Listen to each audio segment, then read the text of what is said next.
Trey, Yes. I need $1. $1? I need to borrow $1. I mean, I can loan you one, but the juice is running. Did you say loan? In that case, give me 20. No, but for real, we in a crunch for time. We need some money coming in. Yeah. Yeah, there's no better time than right now, as a matter of fact. Absolutely. So I guess we're going to talk about money. Okay. Is it the root of all evil? I like money. I don't think it's evil. Is it your best friend? You could be my best friend. Well, let's talk about it. All right, let's go. This is Mikel-Claire. And this is Trey. And we are the couple of entrepreneurs. We're here to share with you our journey of successes and setbacks as we enter the world of entrepreneurship now that we no longer have 9-to-5s due to the new normal of the world and the pandemic. Join us as we race the clock to start earning money, gain consistency, and overcome self-doubts and uncertainty as we search for our voices and obtain personal and financial growth. So, money. Yeah, the moolah. How do you feel about money? Do you like it, love it, hate it? Oh, I'm a fan of dinero. Don't get me wrong. You know, I mean, I know we have to not seem like greedy savages, but I'm like hungry hippo with the money. Give me the bag, baby. Yum, yum, yum, yum, yum. Go get the money. Go get the money. Go get the money. Go get the money. No, but really, during this time of staying at home and being unemployed at the moment. Hey. Yeah. Never unemployed. I'm always on a hustle. That's right. Entrepreneurship, baby. Exactly. But seeing as, you know, we don't have the typical 9-to-5 salaried position. Yeah. I mean, we got to be a little more frugal from time to time. Just a little bit until our businesses get off the ground and running. All right. But how does that work for you? Like, how do you feel in terms of, does it create a sense of urgency when you're trying to get your business together and situated? Does it paralyze you because you're just constantly thinking about money running out? Or how does that work for you? Now, well, you know what? Back in the day, before I had changed my mindset about money, I used to have like this full-blown scarcity issue. Now it's not as bad. It hasn't disappeared. I'm well aware when money gets low. And I'm definitely aware when I need to move a lot faster in order to get it. It wasn't debilitating as it was when I was younger.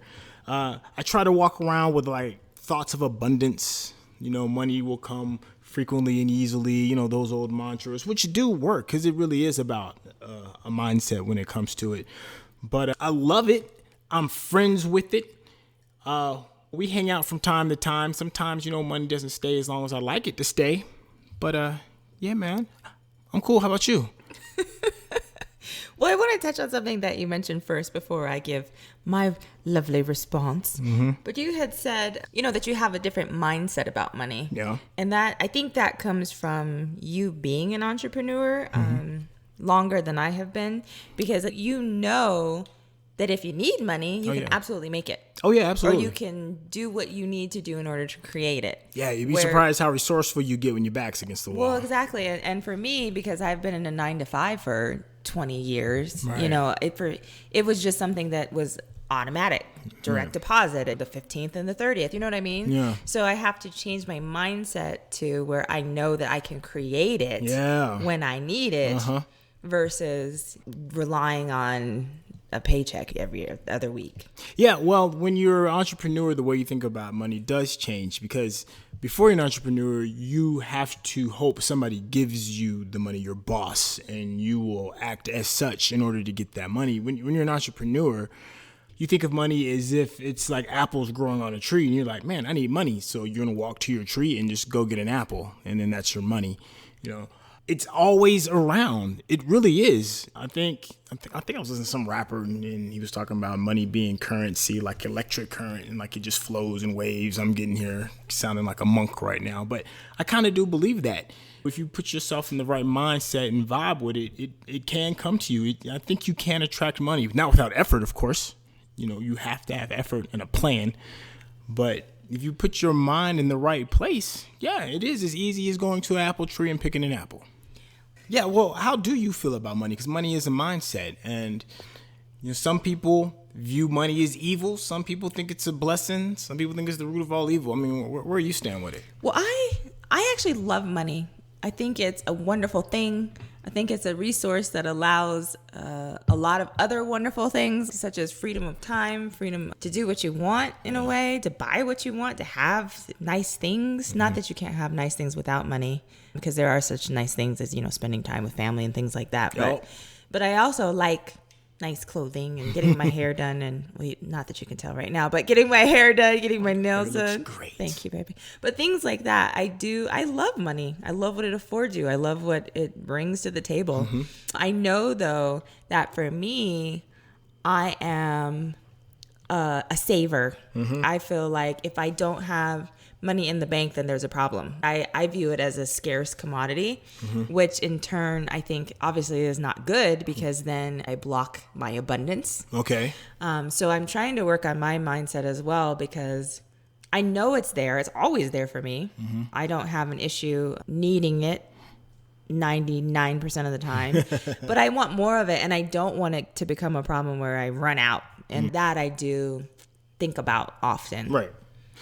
I remember we were both reading this book from an author named Jen Sincero, and there was a chapter in there where she said we should all write like a love letter to money, and talk to it as if it's like a person, and I guess personify it a little bit more.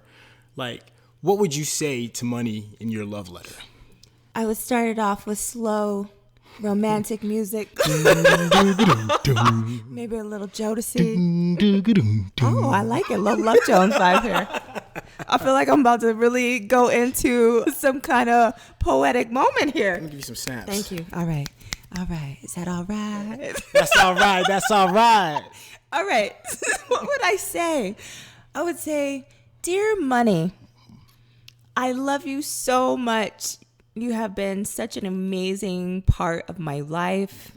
I'm grateful for you. You bring me so much joy and happiness. You allow me to do so many wonderful things with my family and have so much time for myself and to explore this world of ours. I would love to see you every single day, hang out with you all the time, 24/7, because you make me smile. Sincerely, Mikel-Claire. Hey, that's pretty good. Hold on. Is that all right? That's all right. What about you? What would you say to money right here and now? What would you say to money? Hey, money, get your butt over here and stop tripping. I thought this was a love letter. Yeah, you're right. I'm over here shouting at money. That's why money over here giving me the side eye. Let's see, man. Put me on the spot here a little bit. Let's see. Hey there, money. Haven't seen you in a little while. You used to stop by all the time. What happened? Was it something I said? Was my breath stinking? Oh, I get it. I wasn't appreciating the time that I had with you when we were kicking it. Netflix and chill. Oh my gosh. Yeah, money. He couldn't keep a straight face. He couldn't keep a straight I'm over face. here. Okay. No, but yeah, money, for real. I do appreciate you. I love it when you're here. Love it when we can just kick it. The thing I love most about you, the older I get, is that the more I hang out with you, the more you give me time to hang out with other people that I love. And that, to me, is the most valuable part of it. So, money, I got a DiGiorno pizza in the oven. Why don't you come by and we'll check out some Hulu? We can't have steaks? Lobster? Caviar? No. Terrible love letter. I gotta. You know what it was? I need to burn some candles and some incense. That's what it is. Get me in my money mood. It's like, where is this going? That was awesome, though. That was awesome. No, but for real, is money a motivator for you? Yeah, it is. Because there's gonna be lean times, and I kind of like the way I feel a little bit when my back is against the wall. I don't like staying in that space, obviously, but that little bit of positive stress to motivate me to come up with creative ways in order to get the cheddar, in order to pay these debts or whatever it is that I need to use it for. Yeah, it's absolutely a motivator. Why do you feel that you have to have your back against the wall in order to be motivated? Like, why can't you... I'm just curious because I don't know for myself either, but why can't you come from like a place of abundance and have tons of money rolling in, and in that moment say, let me think of more ideas in order to get more? What is it about being almost down to the last $20 that makes you feel like, hey, now I need to, I can think of some ideas and get creative and make some income? It might be because of the rush. It's like a thrill of the hunt.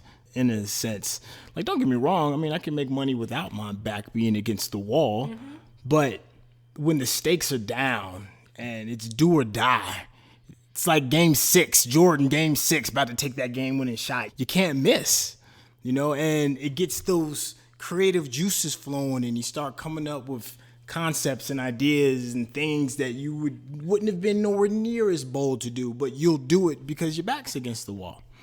Jordan was dope in game 1, by the way. He just, game 6, he was clutch too. No, I'm just kidding.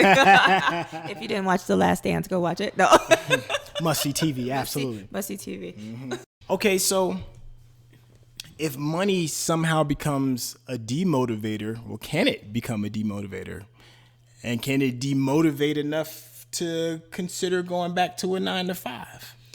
The lack of money or the scarcity of money, honestly, every now and then, because this is how I was raised and how my brain works at times, I'm working on creating a different mentality. But I do think about going back to 9-to-5. There's something about the stability of a paycheck, like I said, that you just know is coming and when it's coming and how much is coming. There's something about that creates a sense of stability for me that is just kind of unparalleled. However, the appeal of being able to make any amount of money that I choose or that I work for is very appealing to me also. But it absolutely at times makes me think about, oh my gosh, I have no money. I got to go back to a 9-to-5 to make sure that I'm being practical and all that. So I'm working on changing my mindset, but it's definitely a work in progress. Okay.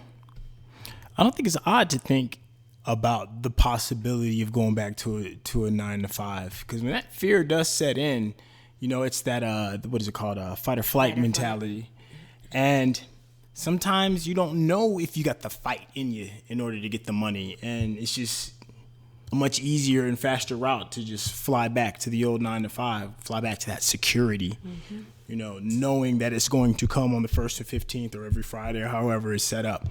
That fight isn't in everybody. And sometimes, you get hit on the chin and you think you're about to go down for the round and be like, I think I'm just about to just tap out. I think all entrepreneurs hit that wall of that little bit of doubt, because by the nature of what we do, we brave on out into the unknown and just believe. How do you continue to move forward? Like, I know you said that you thrive with your back against the wall. But I mean, that fear, how do you allow it to not stop you from progressing? I think about when I used to work in the movie business. One of the things that was a guarantee is that whatever it is that you plan for your project, 95% of the time it doesn't happen. Something always changes. Actor doesn't show up, location doesn't work, something. But there's like this mantra of the show doesn't stop. No matter what, you got to adjust. And that thrill of not knowing what the next hook is going to be, what's over the other side of that bend, what the outcome of this choice is going to be if I take this loan or whatever it is. That fear is enough to keep you sharp and tight and see everything. And then that feeling of looking at the work when it's done, when we got done making a music video or a movie or TV show or whatever it was, to see the finished product and know the story behind all of that. It it invigorates you and it gets you ready for whatever the next project is going to be. We're currently working on a project right now that's kicking our butts because it's taken a lot of time to set up. And there's a lot of those moments where you just got to exhale and be like, oh my God, there's that hill that I'm going to have to walk up. But I know that when we get done and everything is up and running, we're going to fall back on that story and be like, man, remember when we were at the bottom of the hill looking up? When looking back at all of the things that were going to be difficult before we got to the end game, that is what's exhilarating and keeps me going. So, but if there's 5 cents in the bank account, the exhilaration, I'm just trying to get clarity. The exhilaration and being able to look back is what keeps you moving forward. I'm just trying to be clear here. 5 cents in the bank account. Not that that's what we have. Thank you, Jesus. But 5 cents in the bank account. Yeah, well, it's got to be, because if you panic too much, then it'll overtake you. You can't let it overtake you because 5 cents, if I did look in the account and I saw 5 cents, oh my gosh, that first thought is going to be panic. But that panic is going to sharpen everything. It is. It's gonna make me that much better of a person. You know, I watch anime from time to time. Full disclosure, Dragon Ball Z. I looked over at my son. He gave me the nod. And when things are the worst, Goku powers up. He turns Super Saiyan. But he only gets that way when his back is against the wall. And that's how I kind of feel about money in general. Well, you can go ahead and transfer everything but 5 cents to my bank account so I can see that power up and Super Saiyan on. Oh, yeah. Oh, yeah. But seriously, what other challenges or obstacles does it create in your business, specifically when you're low on funds? Well, if you run out of resources, what happens is you run out of choices and you gain time. You know, instead of making things faster, the less resources you have, everything kind of slows down because you have to find some less efficient way to make up for it. And a lot of times, the less efficient way is you doing things instead of having somebody do them for you. You got to tighten your belt. So not having money, you could be flat broke and you still got a choice. You still got options. It's just going to be a whole lot harder. So all money is just grants you speed. It just gives you a tool to make the process simpler. So you got to think about it like that. It's like I'm not out with anything. I don't have zero. I have my mind and a mentality to want to get things done. You have stuff. You always have stuff. And as long as you got your mind right and an ability to work and put forth the effort, that'll always make money if you put it in the right direction. So, back at you. You pick up your phone. You check the bank account. It says 15 cents. What's going on in your head? Mother, beep. Just kidding. After I shed about 5 tears and I come and vent to you and woe is me, life is over type of conversation that we would have. Oh my God, I literally would have a complete and utter panic attack. I'm not going to lie to you. That is one of my biggest fears and one of my biggest nightmares. So I guess because I'm so grateful, but I've never been in that situation. You've never been flat, busted, broke before? Not to that degree, no. Thank you, Jesus. I literally would panic. And then, but because I have you, I'll be honest with you, I would know that I would be completely capable and able of figuring something out. And I'm very grateful for this entrepreneurial journey because I'm beginning to understand and realize that I can create my own abundance, my own financial abundance. I'm learning, I'm growing, I'm learning. So, but initially I would fall flat out on the floor, kick and scream and cry, and then pull myself up and get to work. Okay. All right. Because you're a fighter. Hey, I'm a lover, not a fighter. It's one of the many, many, many, many, many beautiful things I love about you. You know what else I love? Putting a pin in this baby, yeah. Thank you, everybody, for tuning in. We are the couple of entrepreneurs. Oh my God, I missed it. I didn't know where you were going.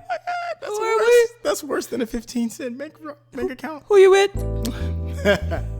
No, but for real, thank you for tuning in to The Couple of Entrepreneurs. Hit that subscribe button if you haven't. Make sure you tell everyone about how incredible this podcast is. Share with everyone, and we will see you on the next one. Peace out.